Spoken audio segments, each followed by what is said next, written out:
Yo, and welcome back to Semen Retention. If this is your first time to the channel, welcome to Semen Retention. Talk about semen retention, health, improvement, money, all that kind of stuff intertwined. But the core is about semen retention. In today's episode, I want to be talking about how, I guess, we as long-term retainers, like I'm talking about people here that have held down decent streaks, and usually I'd say you'd need to be practicing semen retention for at least a year to really understand what I'm talking about this. And I don't mean you need to have a year streak, but I do encourage you to try very long streaks, like a year long and all that kind of stuff, to really deepen just how far can you go with it. Just test it. But the point is that you have these long streaks, and what I've found is your standards in life go up. Okay, so let's just say that the world is on like this standard, just at my chin height. That's where the world's at. When you're a Kuma, you're about here. Like you're at chest height for me. But the thing is that when you start retaining, you eventually build yourself up to the world standard, and it's not high, trust me. I reckon like 2 weeks on semen retention, and then suddenly you go at the world's standard, I guess you could say, because that's literally the kind of truth, if you don't include, kids and really high vibing individuals. And the reason why standards are so important to talk about is that, like, because you're continuously raising your standard, and then when you eventually get to that, like, God mode kind of brahmacharya standard, you're going to find it hard once you kind of, you keep evolving. But I find my biggest issue right now is that I feel like I'm evolving faster than my external world can keep up with it. And I don't mean like the literal external world. I'm not saying the outside world can't keep up with me evolving. What I'm saying is that I am needing to do less because my standards are so high now. And the reason why I have to do less is that the energy that I can actually output is far greater than the energy of which the majority of the people out there in my country, in Australia, in Melbourne, can handle. It's like they're like a power outlet. The world is like a power outlet, and it can only handle a certain amount of volts. And my energy, when I'm going full wattage, is starting to override and overload the voltage. And that's actually been like a bit of a theme of my life, even before I started retaining semen retention. And basically, like I was, even before I, lost my virginity, and before I was into, before I started doing those nefarious things when I was about 15 years old, like with the whole, like, online content, all that kind of stuff.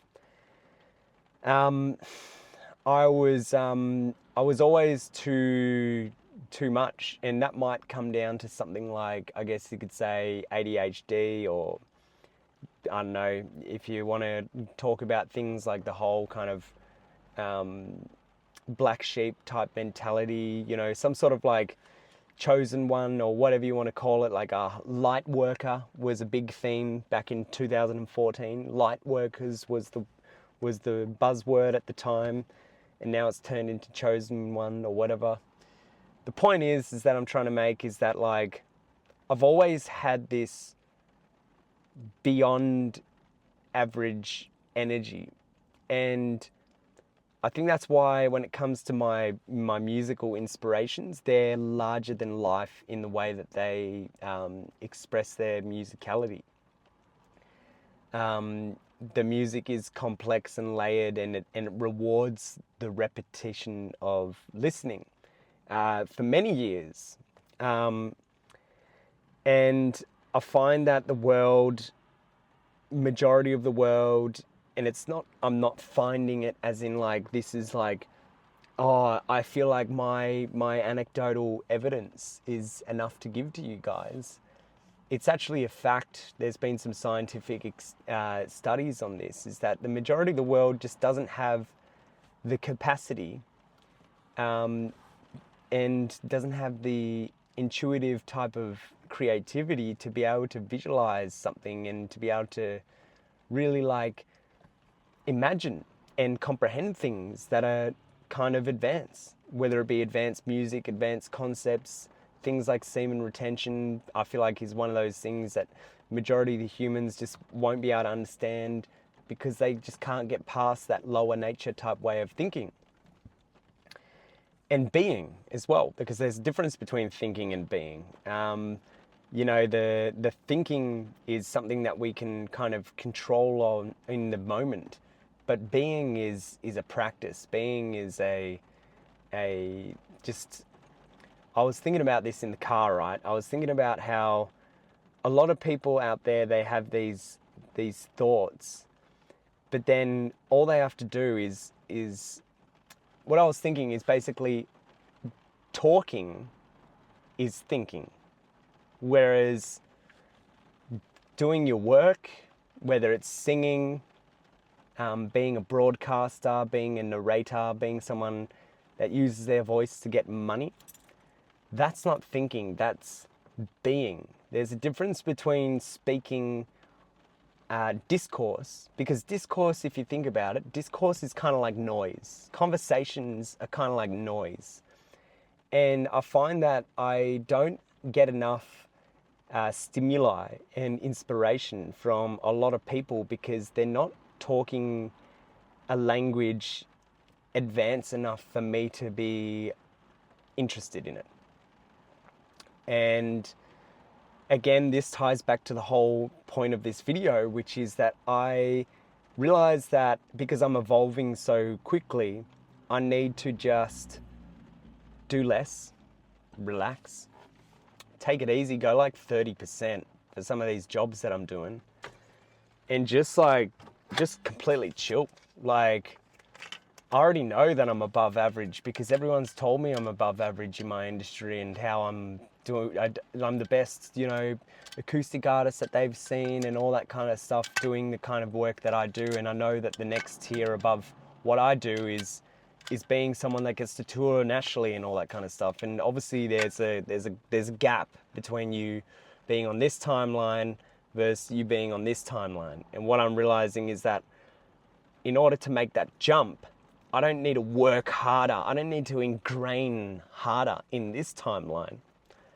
Because if I was to ingrain harder in this timeline and go harder and keep focusing and pushing my attention into that frequency, then all I'm doing is building a bigger trench for me to fall in, which means that I'm like manifesting a reality that is like completely engulfed in my energy. Whereas if I started to relax from this energy being poured into this frequency and this timeline of being like a working musician, and instead start to direct my energy into becoming an actual artist and be a recognized artist, well, that's a different play, isn't it? That's a different way of directing your energy. And I realized that I'm just like, I think I've learned lessons in doing what I do. And I think now it's time for me to direct my energy into becoming the best artist that I can become, because the whole performance musician side of it and covering other people's songs and stuff, I've already complete that. I've already complete that you know, that job title. I've already done that job tier, okay? And that's again why I feel like I've evolved too quickly, because my peers in the same kind of industry, in the same work field, they've been doing this shit a whole lot longer than me, but it feels like they're not really going any further with it. Like, and so I'm like, all right, you know what? I'm ready to like push through And what I'm going to do is I'm going to have a little bit of break time in my work where I spend like 2-3 weeks off and I start to redesign my next life. So when you think about this, is that it's important to do, like, of course, things like semen retention give you the energy. It gives you the energy to be able to not only be good at what you do, but also to learn new things. It gives you the energy to have curiosity. You don't procrastinate. I don't write down much anymore. Like, I don't write down what I need to do today or what I need to do tomorrow. I just kind of remember it now. I don't need to do all that, but it will help when I am designing my life to sit down, relax, not have work in front of me to distract me, and just start to like reshape it. So I want to know what you guys think of this whole topic about how people are maybe on their semen retention journey are evolving too fast for their reality to be hospitable for them. What I mean by that is that it's like the reality isn't able to like be an outsiding protective thing for your energy, because your energy is actually too powerful for the room that you're living in this little bubble, in this little reality bubble. People are finding that that's like too bright and too energetic. And also you're finding it yourself. You're finding that, oh, hang on a second, I'm going pretty hard, but like I'm not really getting the rewards per se. But when you do the insight and you do the introspection and you do the kind of clearing of your biases and your ego and all that kind of stuff, like for example, my biases are like a hard-working mindset. If I'm a hard worker, then I deserve certain things, and I think that's a bias. I think there's a difference between being physically fit and, you know, being able to work really long hours and go really hard and all that sort of stuff, versus being smart enough and intelligent enough to create something that is fully compatible with your like pure self. And that's for me like being an artist, so I need to be able to create something that's fully compatible with that. I know this is a very fancy way of just saying like basically I want to change my career. But if you think about it, like there is obviously a lot of similarities between being a what you'd call a working musician or a professional musician versus an artist. There's a lot of similarities in that world.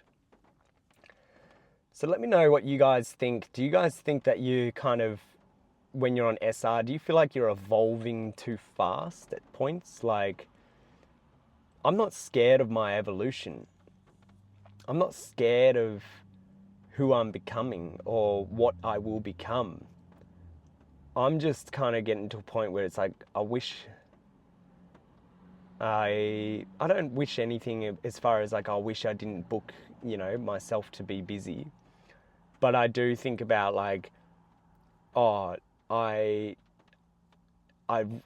realizing right now that I just don't need to give it as much as I need to give it. And that's very liberating in its own right. So yeah, same goes with the videos as well. It's like I don't need to I realize that I don't like, if you go back to my early videos and kind of go to the point where I'm at now, you'll notice that maybe one every like 4 videos these days, I have like a bit more of an, you know, bit more of an aggressive kind of edge to my videos, because I like that kind of nature as well. But I'm becoming a bit less critical upon the world, because I understand that the world is like an immature baby and it hasn't evolved yet. There is a lot of people out there that have evolved, but the majority of the world, they're in its infancy as far as spirituality goes. So, you just learn to just be like, yeah, it's okay. He's a young one, or she's a young one. Doesn't matter how old they are young. I also have this thought that I want to share with you guys as well, which is about like your age on semen retention. Like, everyone thinks I'm younger than, my age. But it's kind of like